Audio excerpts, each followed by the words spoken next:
Senhor presidente, senhoras e senhores senadores, senhor presidente, vivemos hoje aqui no Distrito Federal o maior escândalo da história da capital da República, que é o BRB, Banco Regional de Brasília. Estive lá algumas vezes, ontem, inclusive, com a presença da senadora Damares e da senadora Leila, com o presidente atual. Porque eu, como contador, queria saber um monte de coisa, porque eu entendo um pouco, de balanço, da situação financeira. E eu perguntei, então, como é que um banco faz um investimento de 12,2 bilhões sem checar se tem documento, se tem garantia, se não tem nada.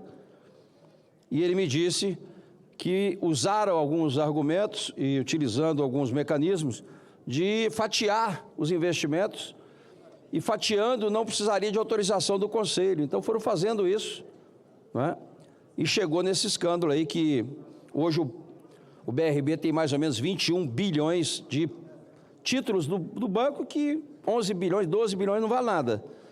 E isso num balanço de banco compromete toda a liquidez e tudo mais.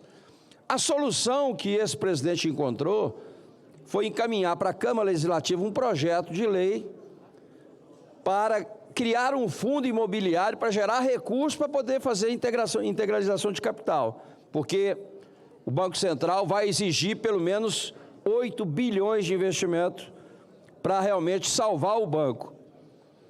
E aí mandaram então a venda de 12 terrenos, que depois acabou passando para 9 terrenos, mas valores que não foram, os bens não foram avaliados individualmente.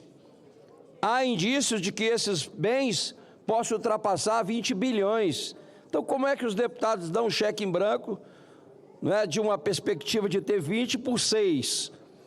Segundo, não teve avaliação individual. Nós temos alguns terrenos que é de utilidade pública.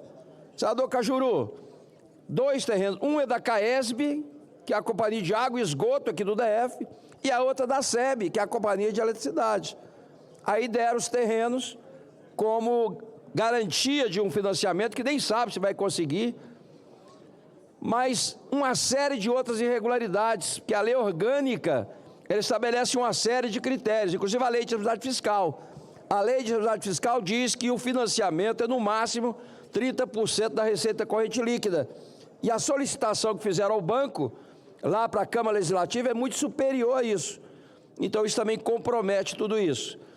Agora, o problema mais grave é que o BRB hoje é responsável por mais de 40 programas sociais do governo. Então, quem paga o cartão creche, quem paga o transporte, quem paga a farmácia popular, quem paga uma série de outros benefícios populares sociais, é o BRB. Evidente que este valor, se conseguirem transformar este fundo em dinheiro, porque tem que ser, e tem que ser até o dia 31 de março, porque o banco tem prazo, o Banco Central deu prazo para isso, mas se não conseguir transformar isso em dinheiro para integralizar, só tem 2 soluções: liquidação ou federalização. Lógico que nós, como representante aqui do DF, queremos salvar o banco, porque o Banco de Desenvolvimento Regional, que hoje chama BRB, mas que não tem muito de regional, ele serve realmente para o desenvolvimento econômico e social do DF. Ele é fundamental para a população. Agora, eu não vi até agora nenhum bloqueio dos bens de quem causou tudo isso.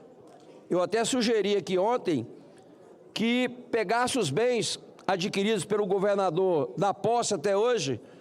Garanto que grande parte deles podem ajudar muito a cobrir esse rombo, porque na prática quem tem que responder por isso não é a população, quem tem que responder por isso são os gestores, os maus gestores. E houve de fato, um comprometimento em função da má administração, não é nem má administração, houve de fato intencionalmente essa questão. Agora, mais grave do que isso, nós já sabemos, já foi admitido, que houve uma reunião entre o presidente do Baster Vacari com o ministro Alexandre de Moraes.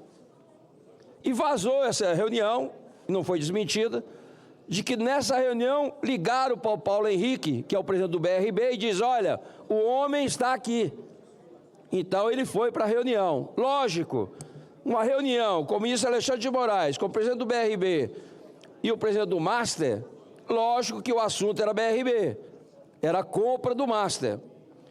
Coincidentemente, e nós temos aqui muitas coincidências, após essa reunião, inicia dia 28 de fevereiro o processo de compra do BRB, compra do Master. E mais ainda, coincidência, logo na sequência, o governador Ibanez é retirado do processo do 8 de janeiro. Eu vi a sentença do Anderson Torres. O Anderson Torres foi condenado a 24 anos, senador Cajuru. E na sentença está escrito assim, ó: pior do que a situação do Anderson Torres é a situação do governador Ibanez. E ele foi condenado a 24 anos. Aí, de repente, coincidentemente, depois dessa reunião, depois desse processo de tentativa de compra, simplesmente tiraram o Ibanez do processo de 8 de janeiro. Tem alguém aqui que possa dizer que alguém faria um contrato de 129 milhões, 3 milhões e 600 por mês, sem ter um fato determinado, sem ter alguma coisa importante? É o que aconteceu. Nós precisamos saber. Este contrato de 129 milhões era em troca de quê? Quais eram as obrigações realmente desse escritório de fazer? O que era responsável? Tudo indica, e a gente não tem resposta, então dá margem a gente interpretar tudo, que este valor estava incluído aí a compra do Banco Master pelo BRB. Só pode ser. Ninguém faz um contrato desse tamanho. Então a forma de você identificar isso é realmente a CPI ou acesso ao sigilo. E aí acontece o que aconteceu hoje, quer dizer, o próprio ministro André Mendonça quebrou o sigilo lá atrás, em janeiro, o sigilo do Lulinha, por exemplo. O do Toff já tinha sido quebrado também lá, teve a suspensão aqui, porque estava aqui os documentos da CPMI, do INSS. Fizemos a votação em bloco de convocação e quebra de sigilo. O sigilo já foi quebrado pelo ministro André. Aí vem uma decisão do ministro Dino hoje, suspendendo, cancelando, dizendo que não, que você não pode votar em bloco.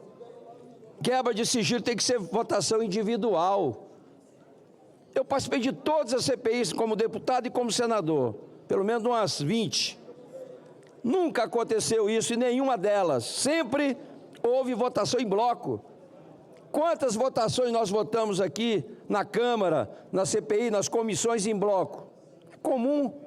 Agora vem o ministro Dino estabelecendo uma regra para o Congresso. Não, essa votação que vocês fizeram não vale. E cancela a quebra do sigilo. Uma coisa absurda. Uma parte, senhor senador.